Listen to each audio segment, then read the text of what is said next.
All right, so this is just really just asking you to kind of talk things out. Like rather than doing a bunch of the math, we're just talking it out. We can do the math as well. But the first question it's asking is, what are the values of x and y? So I guess okay, we got to solve it.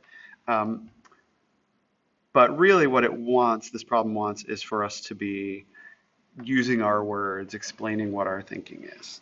Okay, so um, what are the values? How are the angles related? Well, how are the angles related is that this angle here and this angle are equal. This angle and this angle are supplementary. Okay, so the variables are related in that y must be 3 times bigger than x because you have to multiply x by 3 in order to get it. Okay, so how are the angles related? That's how they're related. Which variables should you solve first?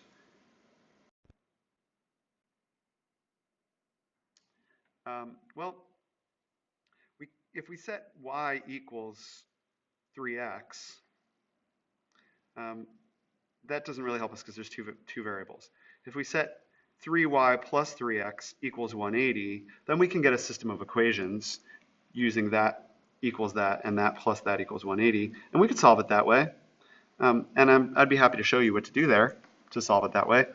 But a better way is just to say that these two equal 180. So let me write that down first. Okay, you could say 3y plus y equals 180 because consecutive angles are supplementary. So we've got 4y equals 180 and 4y divided by 4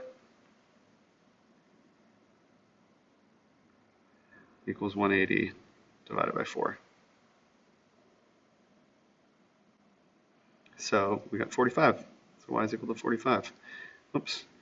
And then we can plug it in to say, okay, if we know that y is equal to 3x, y is equal to 3x, then we can say 45, substituting that in, is equal to 3x, and dividing by 3,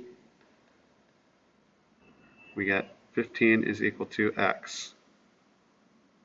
Okay? Now what I was saying before, and I'll just zoom in here and I'll explain it, is we could say y, let me just use a color for this. We could say y equals 3x. That's one equation. And the other equation would be 3x plus 3y equals 180. Let's see if that works. Let me zoom out. Let me get over here a little bit.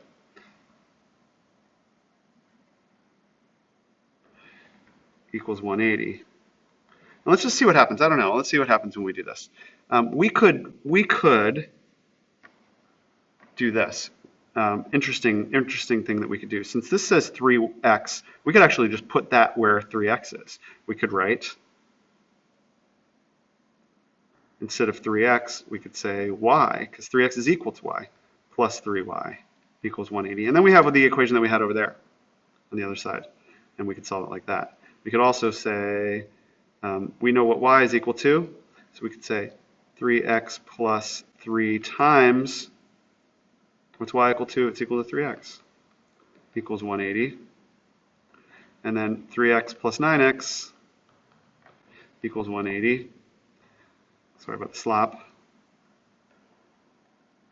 And then 12x equals 180. And then when we divide by 12,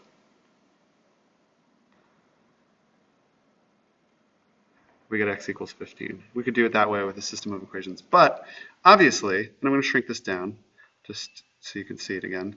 Obviously, this way is just way easier. We've already got an equation in one variable here by saying this and this equals 180, and then solving it like that. So I'm going to go out on a limb and say that that's the preferable way of doing it, especially because what we've done on the right-hand side in the small little doodles over here has only so far, after all that math, only solved for x, and we still got to then go back and replace it, which isn't hard. We could just say, why don't we finish it out? We could say if y equals 3x, then, and we know that x equals 15, then we could say y equals 3 times 15. Again, you get 45. But I think that the way that we did it originally is the best, where you've only got an equation of one variable and you can just solve that and then use that to plug in for the other one.